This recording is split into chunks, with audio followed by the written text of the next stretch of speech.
Tapi gak cuma cukup sampai di sini aja jamaah yang ada di rumah. Pasti aku tahu jamaah tuh banyak banget pertanyaan-pertanyaan mengenai ini. Apalagi mengenai nafkah lahir batin nih.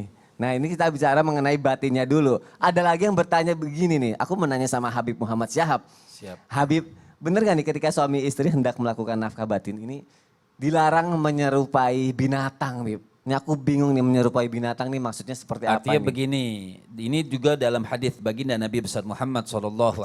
Pertama menyambung ustadzah tadi, artinya berhubungan kita membaca doa. Allahumma jannibna syaitan wa jannibis syaitan ma razaqtana.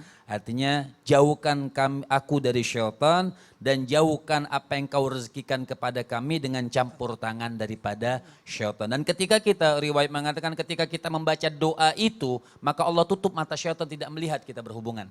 Benar. Gitu, ketika kita baca itu, maka Allah tutup matanya syaitan tidak melihat kita sedang berhubungan dengan istri kita. Itu makanya kita minta perlindungan kepada Allah Subhanahu wa taala. Jangan seperti binatang langsung lihat isu buat tergap langsung gitu kan, seperti kucing. Iya, iya, iya, iya. Artinya ada sahabat menanyakan bagaimana itu ya Rasulullah supaya tidak seperti hewan, artinya ajak. Tadi sudah dijelaskan guru-guru kita berbicara dulu. pegang tangannya. Jadi langsung jangan ya tadi pemanasan dulu. Harus pemanasan dulu dengan yang baik-baik gitu ya, Bib. Ini harus dijelaskan supaya tidak langsung Ya. seperti hewan, seperti oh. kucing atau segala macam kita contohkan dia langsung aja bahkan ribut-ribut dulu baru. Iya. Nah, kita kan manusia ini kan betul sama Maulana ya. Manusia ini kan sempurna diciptakan oleh Allah Subhanahu wa taala. Kemudian itu, yang kedua, jangan seperti hewan melakukan hubungan istri maaf dari belakang. Jadi diharamkan oleh Allah Subhanahu wa taala dari kemaluan belakang. Haram. Bahkan satu riwayat mengatakan terlaknat orang yang menghubungi atau menggauli istrinya dari kemaluan belakang. Ingat, hati-hati, itu diharamkan oleh Allah, bahkan dilaknat oleh Allah Subhanahu wa taala. Memang ada ayat Allah Subhanahu wa taala mengatakan nisaukum harthun lakum. Jadi artinya wanita ini adalah seperti cocok tanam buat kita, tempat kita menanam. Tapi dikata Sayyidina Ali bin Abi Thalib, walaupun jadi fatihathakum annasyi'tum, artinya datangilah cocok tanam sebagaimana kau inginkan. Al-Imam Ali bin Abi Thalib beliau mengatakan ada tafsiriannya. Bagaimana alladzi yustahabbu. Boleh sebagaimana yang kau inginkan tapi tidak keluar daripada yang disunnahkan oleh baginda Nabi besar Muhammad sallallahu alaihi wasallam wa barik alaihi wa ala. Sebagaimana boleh mau pakai baju tidak pakai baju tapi tetap ada sunnah Nabi. Adab-adab itu yang diutamakan. Jadi jangan mendekati atau mempergauli istri dari kemaluan belakangnya. Kemudian jangan juga mempergaulin istri dalam keadaan haid. Ya. Apabila seorang perempuan dalam keadaan haid, haram, tidak boleh suami istri menggauli. Banyak riwayat. Tapi intinya kita kasih tahu tata caranya.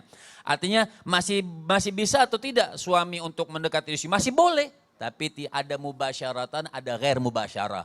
Artinya ada yang mubasyarah secara langsung dia berkenan dengan, ada ghair mubasyarah. Contohnya si istri dia pakai baju bawah supaya menutupin. Jadi suami bisa menahan sehingga tidak terjadi sesuatu yang dilarang oleh Allah Subhanahu wa taala. Jadi boleh, bagian atas boleh. Ini ilmu, ya, ini ilmu. Didengar, dipahami dengan ilmu dan hati yang bagus. Kita ini belajar. Jadi kalau ditanyakan, berarti tidak boleh sama sekali mendekati istri lagi haid, boleh. Ya, boleh, tapi yang dimasakan hatta yathurna di dalam pernikahan ini, di dalam suara sehingga dia suci, artinya tidak boleh bertemu dua kelamin. Tidak boleh, haram hukumnya. Haram, tapi boleh nggak istri atau suami mendekat istri, melakukan sesuatu yang selain, boleh melakukan sesuatu selain bertemu dua kelamin, itu saja. Nah, hatta yathurna juga boleh ditambahkan dalam ilmu fikihnya seperti ini. Apabila seorang perempuan lagi haid, kemudian dia sudah suci, ya, apakah boleh juga suami menggauli istrinya? Tetap tidak boleh, kecuali sudah mandi.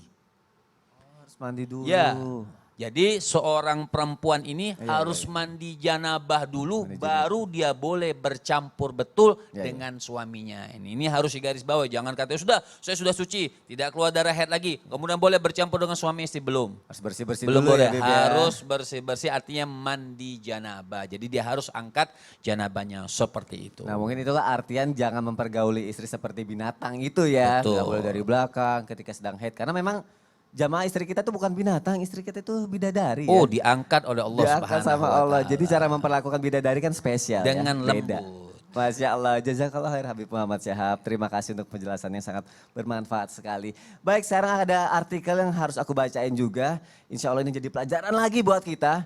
Ini artikelnya adalah tidak dilayani berhubungan badan. Suami ancam istri dengan pisau. Astagfirullahaladzim. Suami di Surabaya ancam istri dengan pisau karena ditolak berhubungan badan.